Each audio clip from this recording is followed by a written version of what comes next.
Forcing Justice: Violence and Nonviolence in Selected Texts by Thoreau and Gandhi. Edited with an introduction by Albert A. Anderson. Published by AGRA Publications, 2021, all rights reserved. The performance of Thoreau is by Aidan Anderson.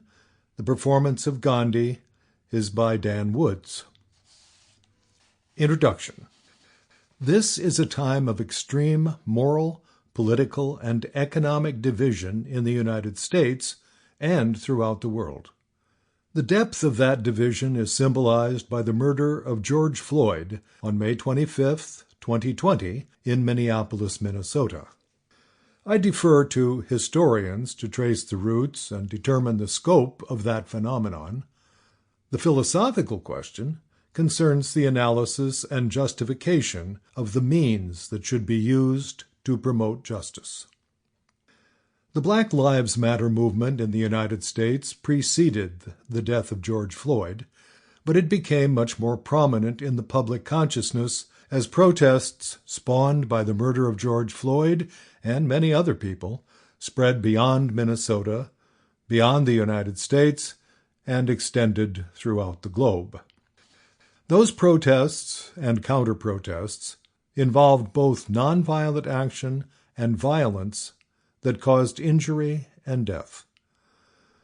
They also led to an ongoing struggle between those who favor reducing or even defunding police forces and those who insist that strong police and military forces are essential.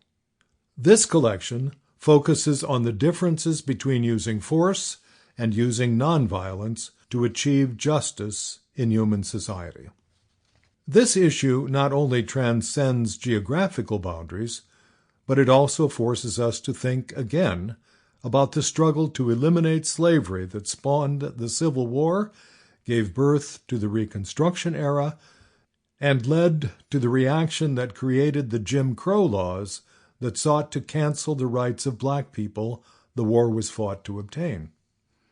Although the civil rights movement of the 1960s largely brought an end to the Jim Crow laws, some historians are drawing a parallel between the current struggle over voting rights and the backlash that produced those laws. For example, American historian Heather Cox Richardson, who specializes in the Reconstruction era, recently reflected on the 14th Amendment to the U.S. Constitution and its emphasis on the rights of all citizens that cannot be nullified by individual states. She says, the 14th Amendment gave the federal government the power to protect individuals even if their state legislatures had passed discriminatory laws. That comes from Letters from an American, July 9, 2021.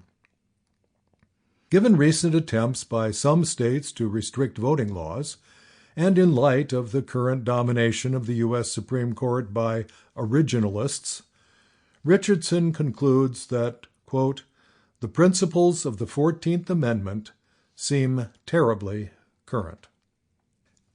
AGRA Publications is dedicated to presenting original philosophical texts and performing them in audio format. The works in the present volume are designed to focus on philosophical issues related to the question of how justice can be implemented in human society.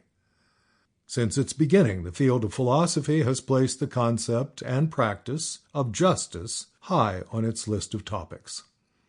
No political and moral issue is more important. Consequently, the current struggle to bring practice in line with theory motivates this special collection of essays that focuses on the ethical question of the role of force now and in the future.